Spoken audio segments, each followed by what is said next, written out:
Welcome back to the program. The Nigerian federal government is currently meeting with the National Association of Resident Doctors as the strike called by the doctors enters its third day. There's hope rising that there might be a resolution to the industrial dispute. Meanwhile, the president of the Nigerian Medical Association, Professor Mike Ogerima, says the actions of the resident doctors is a lack of trust from the federal government.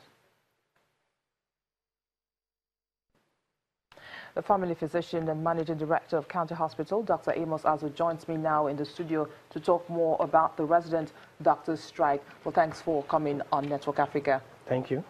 So the meeting was agreed earlier before the resident doctors went on strike. Why were they in a hurry to down tools?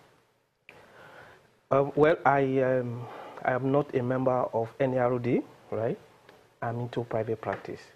Well, the reason would likely be that this is not the first time they are holding meetings.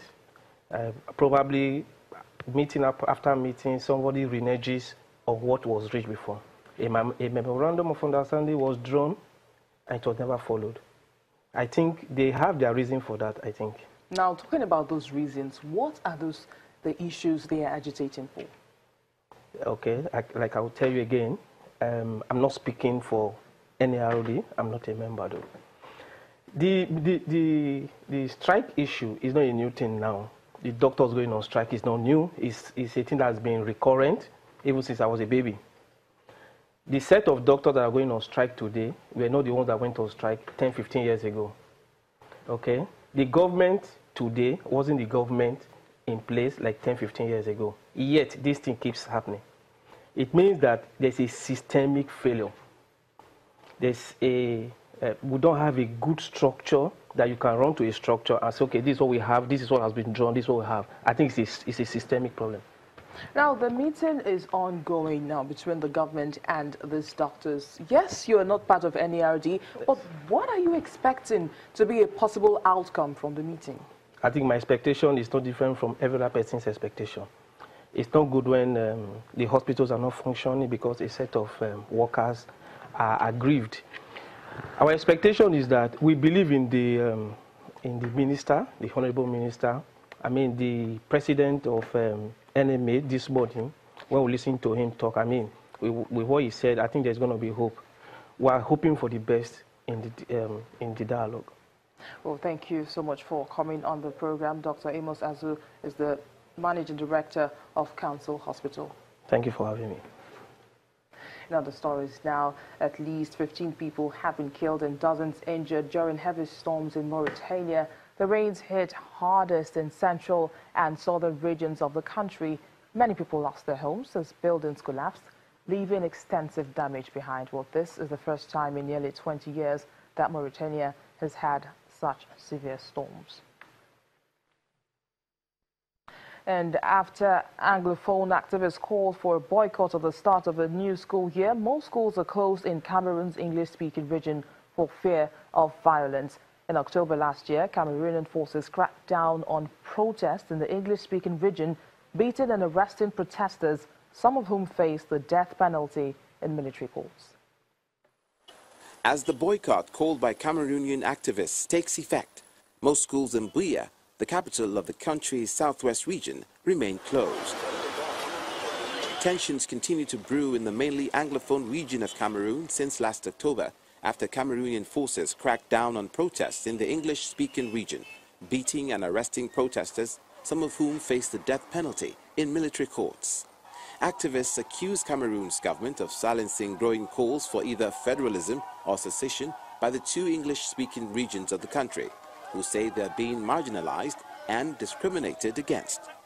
There was a heavy police presence at the handful of schools that opened, with local authorities saying they wanted to ensure that protesters do not attack students and the school buildings.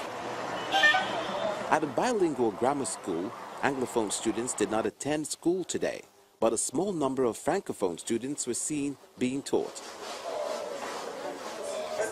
Schools boycott is the only peaceful weapon that we have to address the issues at stake, because the issues are very fundamental and critical to the life of every citizen of this nation, especially citizens of Southern Cameroon.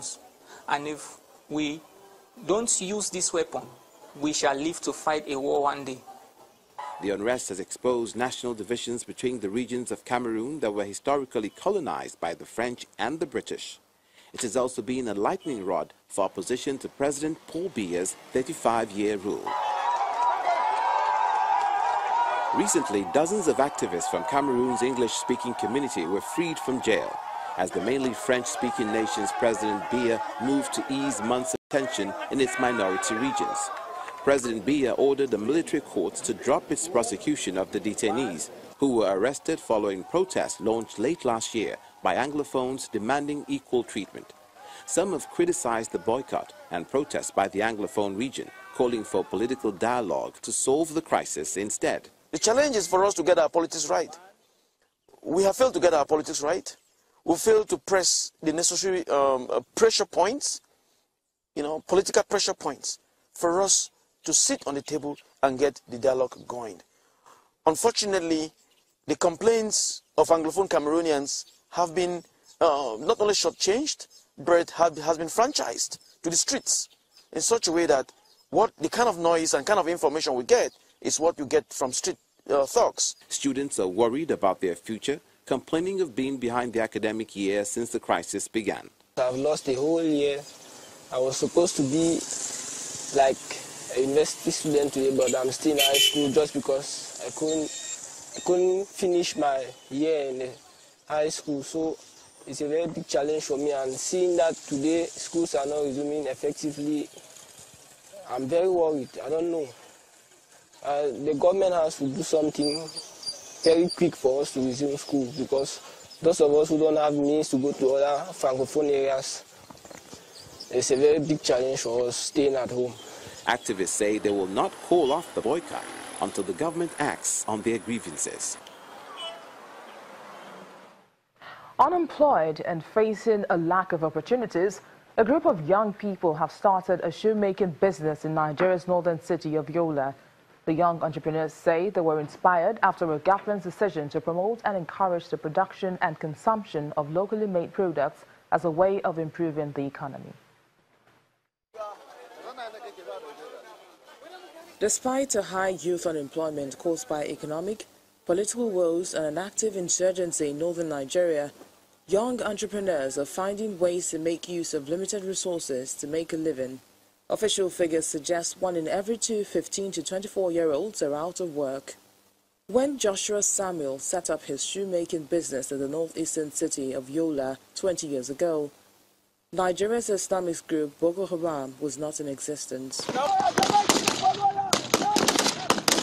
But in the last 8 years, Boko Haram has spread a reign of terror in northern Nigeria and neighboring countries and has left at least 20,000 dead and sparked one of the largest humanitarian crises in the world, with tens of thousands already in famine-like conditions, according to the United Nations. The celebration says entrepreneurship is a way out for him and others who are eager to help reduce the number of unemployed people. The insurgents, a lot of business crippled, but some people are trying to bring up themselves very well. And the economy will not build itself. It's actually we that will build the economy. Even if insurgents has affected and destroyed the economy, we will still be the ones to build it. And how are we going to build it? By getting 1 or 2 jobs done. So imagine now I open my own fashion brand and I employed 5 people. I've affected the economy positively. At least 5 people are out of unemployment. And if another person started another thing and employed maybe 2 people, before you get to know it, there are jobs everywhere. A pair of shoes sells between $4 and $8.